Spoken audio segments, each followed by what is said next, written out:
Salut à tous, bienvenue dans cette nouvelle vidéo de présentation de la X6, la nouvelle caméra d'Insta360. Je remercie la marque de me l'avoir envoyée il y a quelques semaines pour que je puisse la tester au maximum et vous faire cette vidéo et d'autres vidéos qui vont suivre sur cette chaîne. Évidemment, après seulement quelques semaines, ça va pas être une revue complète de la caméra, mais plutôt une présentation et qu'est-ce que j'en ai pensé par rapport aux autres caméras que j'ai utilisées jusqu'à maintenant. D'ailleurs, ma prochaine vidéo, ça sera une comparaison complète entre la X5 et la X6 par rapport aux différents modes vidéo qui sont disponibles, la qualité d'image, les couleurs et tout ce que j'ai remarqué en utilisant simultanément ces deux caméras pendant plusieurs semaines. Donc si vous voulez pas louper cette comparaison, n'hésitez pas à vous abonner à la chaîne. Bon, évidemment, dans cette vidéo, il va y avoir pas mal de termes techniques parce que c'est la présentation d'une caméra, mais je vais aussi essayer de vous montrer un maximum d'images filmées avec la caméra pour que vous ayez des exemples concrets et qui vont un petit peu plus parler que des termes techniques.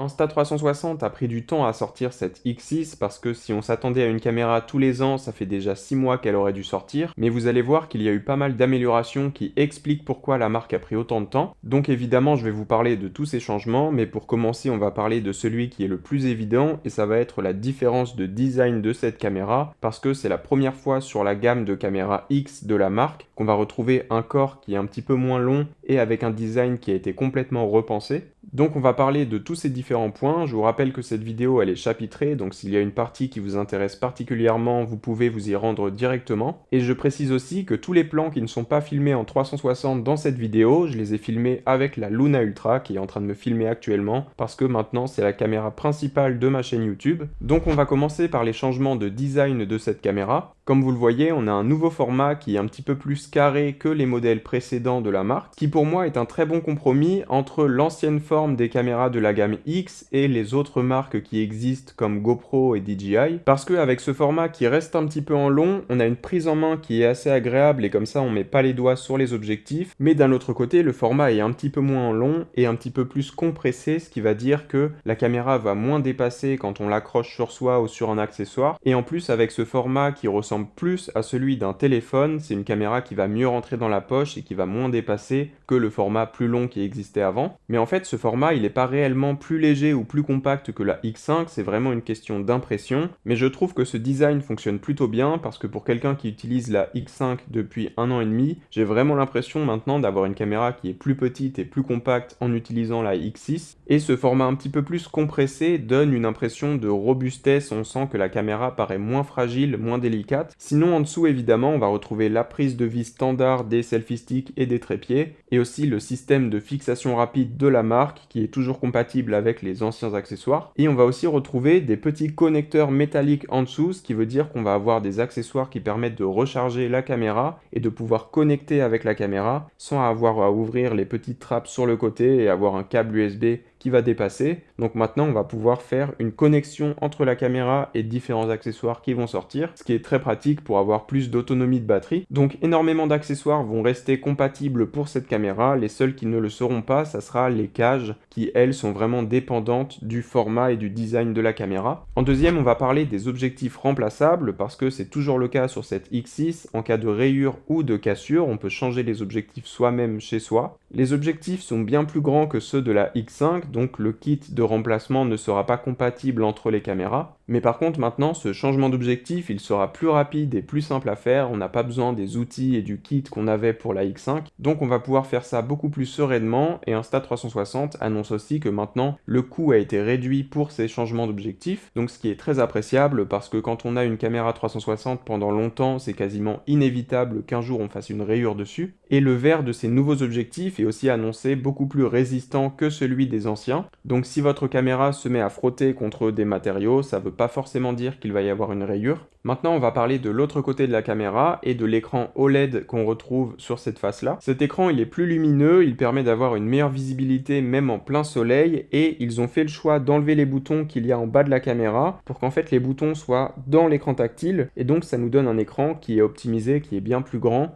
et ça nous permet d'avoir un meilleur rendu, une meilleure prévisualisation de nos images sans avoir un écran qui est trop petit. Donc on a encore accès au bouton pour changer de mode et à celui pour commencer un enregistrement, mais cette intégration des boutons dans l'écran, ça permet d'avoir un écran plus large et plus confortable à regarder. Maintenant, pour vous parler des composants internes de la X6, c'est deux capteurs de 1 sur 1.1 pouces, donc juste en dessous d'un capteur 1 pouce, et ils ont été conçus spécialement pour cette caméra. Il y a aussi 3 nouvelles puces de traitement dans la caméra, dont une de Qualcomm gravée à 4 nanomètres, et deux de ces puces, leur travail c'est le traitement d'image, d'optimiser la qualité et de réduire le grain numérique, et elles sont aussi là pour donner plus de puissance de calcul à la caméra, ce qui va nous permettre de débloquer certaines fonctionnalités qu'on n'avait pas avant. Ce qui est intéressant avec ce genre de puces, c'est que quand elles sont bien optimisées, ça va nous permettre d'avoir moins de surchauffe dans la caméra et aussi de gagner en autonomie, et vous allez voir que c'est vraiment le cas avec cette X6, mais concrètement ce qu'elles apportent c'est une meilleure qualité d'image, une meilleure performance en basse lumière, une plage dynamique qui est améliorée et une meilleure conservation des détails tout en gardant un rendu qui est naturel, et c'est grâce à elle qu'on va pouvoir profiter de modes plus exigeants comme par exemple 8K 50 images par seconde.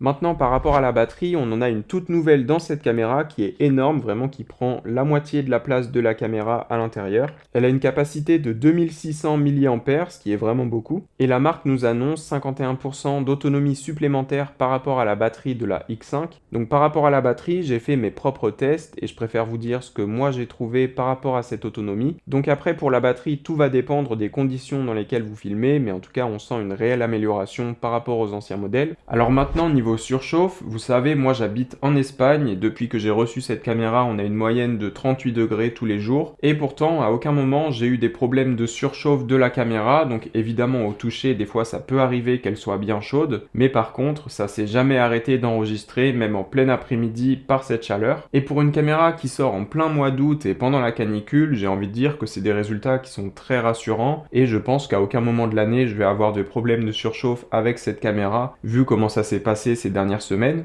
Maintenant, on a une grosse nouveauté sur cette caméra, ça va être le stockage interne. Maintenant, on commence à voir ça arriver sur pas mal de modèles de caméras. Et dans la X6, on a 47 Go de stockage interne. Donc ça va être très pratique si jamais on a oublié sa carte SD ou alors qu'on n'a plus de place à l'intérieur et qu'on veut quand même pouvoir filmer quelques séquences. Donc c'est bien que ça soit là en termes de solution de secours. Après, je vous recommanderais quand même d'avoir une carte SD supplémentaire pour la caméra, parce que quand on filme des fichiers 360 en 8K 50 images par seconde, 47 Go, on va très vite les remplir. Maintenant, par rapport au microphone, il y a là aussi eu pas mal de changements. On peut voir tout autour de la caméra qu'il y a différents micros, et sur chacun d'entre eux, il y a un pare-vent qui est intégré à l'intérieur de la caméra. Donc ça va permettre de pouvoir filmer dans des conditions plus difficiles avec du vent, sans dégrader la qualité par exemple de sa voix si on est en train de parler. Et comme il y en a tout autour de la caméra, ça va vraiment être optimisé pour capturer du son en 360, et peu importe de quel côté vous êtes en train de parler, vous pourrez toujours récupérer le son qui sort du côté qui vous intéresse. Évidemment, avec cette caméra, on va pouvoir y connecter le mic pro d'Insta360 que vous entendez actuellement, pour avoir la meilleure qualité de son possible et pour pouvoir profiter d'options un petit peu plus professionnelles pour vos enregistrements audio. Donc maintenant, on va parler du mode 360 en vidéo et de la qualité d'image. Cette X6 comme la X5, elle filme toujours en 8K au maximum, mais il faut rappeler que sur les caméras 360, quand on parle d'une résolution 8K, on ne parle pas d'une image plate qui est exploitable, on parle vraiment d'une sphère 360, donc tout ce qu'il y a autour de la caméra, et après nous on va choisir seulement une seule partie de cette sphère, donc c'est bien de commencer avec du 8K pour après pouvoir choisir un résultat qui va garder suffisamment de résolution. Mais la grande nouveauté, c'est que maintenant on peut filmer en 8K et en même temps en 50 images par seconde avec la X6, donc on va pouvoir faire des ralentis x2 tout en étant dans la plus haute résolution que propose cette caméra. La marque nous annonce aussi une plage dynamique qui va jusqu'à 13,5 stop, donc vraiment on va pouvoir conserver les hautes lumières, avoir des ciels qui ne sont pas cramés, avoir du détail dans les zones les plus sombres, et ça avec les caméras 360 c'est très important parce que comme ça filme tout ce qu'il y a autour, il y aura forcément des zones comme le ciel qui sont très lumineuses et des zones qui sont plus sombres comme par exemple mon visage si je tiens la caméra devant moi. Et cette plage dynamique plus haute, ça va permettre de pouvoir garder des détails sur mon visage même s'il est plus sombre, et en même temps d'avoir un ciel qui est bleu et qui n'est pas cramé tout blanc. Maintenant, par rapport aux couleurs que propose cette caméra, moi je suis vraiment très content de cette nouveauté, mais on peut maintenant filmer en 10 bits avec la X6 et aussi utiliser le profil plat, le iLog. Donc ça, on s'y attendait un peu parce que sur la Luna Ultra que j'utilise en ce moment, on a eu pour la première fois sur un produit Insta360 des images qui peuvent être filmées en 10 bits avec le profil iLog. Et là, la marque nous montre que maintenant ça va être juste le standard sur leur caméra, et sur une caméra 360, je trouve ça vraiment très bien d'avoir cette flexibilité en post-production pour avoir les plus belles couleurs et le plus de détails possible. Moi, j'adore travailler un petit peu le rendu de mes images et donc pas avoir le rendu de base que va nous proposer une caméra. Et donc maintenant, avec le 10 bits et le iLog, je peux vraiment travailler les images comme je le veux. J'ai beaucoup de flexibilité au moment du montage. Donc pour moi, ça c'est vraiment une très bonne nouvelle. Encore une fois, comme sur la Luna Ultra, on peut filmer en Dolby Vision avec la X6, donc ça va être un vrai mode HDR pour capturer des plages dynamiques et des couleurs d'une manière qui sont un petit peu différentes que dans le mode normal. Donc évidemment, on va aussi avoir le profil de couleur normal avec cette caméra, qui lui aussi sera maintenant en 10 bits, donc on aura vraiment un maximum d'informations dans les couleurs qu'on va pouvoir utiliser avec l'Adaptive Tone 2.0, qui est une version améliorée de l'Adaptive Tone. Donc on va avoir une analyse qui est plus intelligente de l'exposition de chacun des objectifs en fonction de quel endroit est-ce qu'on va choisir dans notre vidéo qui est le plus intéressant. On va avoir une exposition qui est vraiment concentrée sur cette partie de la scène pour que ça soit le plus optimisé possible. Donc ça va être parfait pour gérer les scènes qui sont très contrastées, et aussi quand on fait des transitions entre des zones qui sont très lumineuses et des zones qui sont plus sombres, donc quand on entre ou quand on sort par exemple d'un bâtiment, ça va nous permettre d'avoir des résultats qui sont bien meilleurs en évitant les moments trop sombres ou trop lumineux pendant ces périodes de transition. Comme sur la X5, quand on filme en 360, on a un mode qui s'appelle Pure Vidéo, qui est là pour filmer la nuit et dans des conditions lumineuses difficiles, et qui va permettre de booster la luminosité de vos images. Donc je vais vous montrer des résultats avec ce mode filmé en 360. Donc voilà le résultat du mode Pure Vidéo. Là on est en 8K 25 images par seconde et ça fait environ une demi-heure que le soleil est couché. Donc on rentre dans des conditions qui sont difficiles pour ce genre de caméra, et ça vous donne une idée de comment est-ce que la caméra va quand même réussir à aller chercher de la lumière. Je vais vous montrer juste après qu'est-ce que ça donnerait si on n'était pas dans le mode Pure Vidéo pour que vous puissiez avoir une comparaison. Et voilà maintenant en comparaison ce que ça donne dans le mode de vidéo normal, dans les mêmes conditions lumineuses que dans le clip d'avant, pour vous montrer que effectivement on va avoir une vidéo qui est bien plus sombre, parce que le mode Pure Vidéo va appliquer un traitement supplémentaire et va aussi booster les réglages de la caméra pour vraiment essayer de capturer un maximum de lumière, même dans des conditions comme ça qui sont difficiles. Après, évidemment, le mode de vidéo normal, il sera toujours plus propre et plus naturel que le mode Pure Vidéo, parce qu'il y a un traitement numérique en plus ajouté sur l'image. Mais par contre, ce mode, il peut vraiment vous sauver quand vous êtes dans ce genre de conditions. Le soleil s'est couché, mais vous avez encore des vidéos à filmer. Ça va être le mode à utiliser pour quand même réussir à avoir des images qui sont utilisables. Et une nouveauté qui est sympa avec le mode Pure Vidéo, c'est que maintenant on peut utiliser le profil iLog avec le 10 bits dans ce mode. Donc on va avoir plus de contrôle sur les couleurs et le look de l'image par rapport à la X5 où c'était impossible. Par rapport à la X5, dans le mode Pure Vidéo, j'ai noté de vraies améliorations. On a des images qui paraissent plus naturelles avec un traitement qui est moins agressif, encore plus quand on filme dans le profil iLog et 10 bits. Donc j'ai été assez impressionné des résultats et je pense que c'est grâce aux nouvelles puces qui s'occupent du traitement de l'image qui sont plus performantes. Après, comme avec les anciens modèles, cette caméra elle va proposer différents modes de capture qui vont permettre de nous simplifier la vie parce qu'on va pas tout filmer en 360. Ça peut prendre du temps en post-production de choisir à chaque fois ses angles de vue, de choisir les mouvements de la caméra. Donc c'est pour ça qu'il y a des modes qui sont un petit peu plus intelligents ou un petit peu plus spécifiques qu'on peut utiliser de temps en temps. Évidemment, il y a le mode objectif unique, et avec ce mode d'objectif unique qui va donc pouvoir remplacer l'utilisation d'une caméra d'action, on va pouvoir filmer maintenant en 5K jusqu'à 60 images par seconde, et si on a envie de faire des plus gros ralentis, on peut filmer en 4K 120 images par seconde, donc pour faire des ralentis x4. Là je suis en mode objectif unique en 5K 25 images par seconde, et là vous voyez l'angle de vue le plus large que propose cette caméra, donc 170 degrés, mais je peux ajuster ça pendant que je suis en train de filmer. On va passer à Mega View, qui est un angle un petit peu plus commun, et donc on va avoir un rendu qui paraît plus naturel et moins déformé, et je peux continuer et aller jusqu'au linéaire, qui va être l'angle de vue avec aucune déformation, et donc on va avoir les bords des images qui sont plus propres. Il y a un avantage par rapport aux caméras d'action quand on utilise le mode objectif unique avec une caméra 360, c'est qu'on peut, pendant qu'on est en train de filmer, passer d'un objectif à l'autre. Donc là, on va alterner entre celui qui est face à moi et l'autre objectif. Donc comme ça, pendant que je vous parle, je peux vous montrer ce qu'il y a devant moi, ce que je suis en train de voir. Et après, je peux repasser sur moi. Donc ça permet d'éviter de faire du montage avec des cuts. Là, tout est fait en temps réel avec la caméra. Et ça peut être intéressant pour faire du contenu qui est un petit peu plus immersif, qu'on peut contrôler en temps réel. Et si jamais la caméra est accrochée sur un accessoire, des fois c'est pas facile de faire le mouvement de poignet pour montrer avant et arrière. Et donc là, on n'a pas besoin de faire ça, on a juste à appuyer sur l'écran et je vous montre ce qu'il y a devant moi.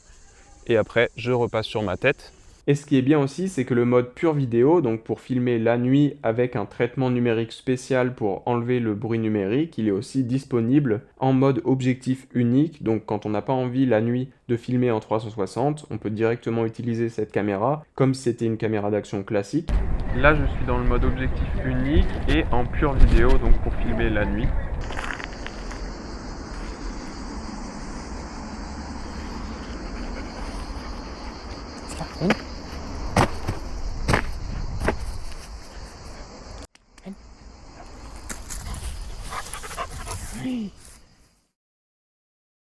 Et un autre moyen intéressant d'utiliser cette caméra quand on n'a pas envie de tout filmer en 360, c'est le mode Instaframe 2.0 qu'on avait vu arriver sur la X5 environ 6 mois après sa sortie, qui a été une grosse mise à jour et qui en fait est très intéressant parce qu'il permet de garder la flexibilité du 360 mais sans avoir à passer du temps au montage après la prise de vue. Donc c'est un mode qui permet d'utiliser ce genre de caméra comme si c'était une caméra style Pocket, Luna Ultra, donc une caméra stabilisée sur nacelle qui peut se déplacer dans l'espace et qui peut suivre un sujet. Et donc ce mode, il va nous proposer une image qui est en résolution 4K, directement prêt à être postée sans avoir à faire du travail de post-production derrière. Du coup, si vous filmez en 360 tout simplement pour après faire un tracking sur vous-même ou sur quelqu'un d'autre, je vous conseille de plutôt utiliser ce mode Instaframe 2.0 parce que ça va vous permettre de gagner énormément de temps. Pas besoin de passer par l'application mobile ou par le logiciel studio. Là, j'ai directement mon image qui est traquée en temps réel.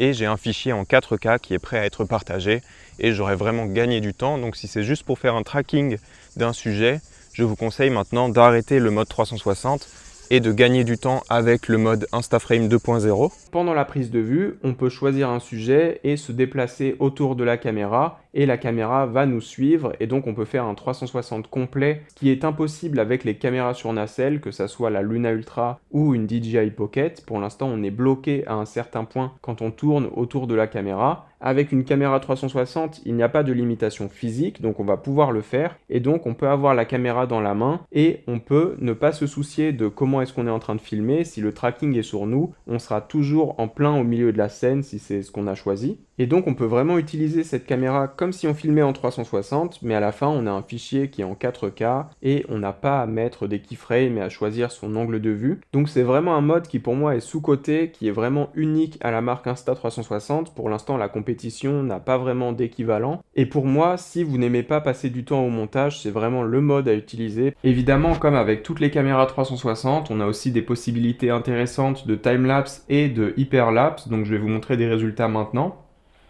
Sinon en mode photo, cette X6 elle peut faire des panoramas 360 de 120 mégapixels, mais je vais pas trop m'attarder sur ce mode parce que moi j'utilise pas trop ce genre de caméra pour faire de la photo. Une autre nouveauté qui va sûrement mériter une vidéo complète sur ce sujet, c'est le réalisateur IA qui est une option qu'on peut maintenant activer dans les menus. Et une fois cette option activée, une fois que vous rentrez chez vous après avoir filmé des images, vous mettez votre caméra à charger et la caméra, en utilisant les puces à l'intérieur, donc sa puissance de calcul, elle va analyser toutes les images que vous avez filmé pendant la journée. Et ensuite, en utilisant une IA que Insta360 a développé eux-mêmes pour analyser ce genre d'images et repérer les genres d'activités qui ont été filmées, on va recevoir une notification sur son téléphone par l'application Insta360 qui va nous dire qu'on a un montage qui est prêt des meilleurs moments de sa journée et l'IA se sera chargée de trouver les meilleurs moments mais aussi de faire le recadrage dans les images 360 et ça va vous donner une petite compilation qui est prête à être partagée. Donc c'est pour faciliter l'expérience d'utiliser une caméra 360 et de faire que l'étape de montage soit moins longue ou soit même inexistante en fonction de si on est content des résultats que va nous donner ce réalisateur ordinateur par IA, mais en tout cas c'est des outils qui continuent de s'améliorer et qui proposent de plus en plus de fonctionnalités. On peut même nous après revenir à la main sur le montage si jamais on a envie de faire des choix différents dans la vidéo. Et c'est une option qui sera aussi disponible sur la X5, donc pour ceux qui ont cette caméra ça va sûrement arriver bientôt. Et je précise que nos images ne vont pas être envoyées dans le cloud, elles ne seront pas partagées avec la marque. Tout va se faire à l'intérieur de la caméra et après envoyé directement sur votre téléphone. Donc vos données ne sont pas envoyées dans un cloud quelque part. Voilà, c'est tout pour cette présentation. Ça a été assez long, mais parce qu'il y a eu beaucoup de changements cette année sur leur nouveau modèle 360. En tout cas, si cette caméra vous intéresse et que vous voulez soutenir la chaîne et mon travail, il y aura dans la description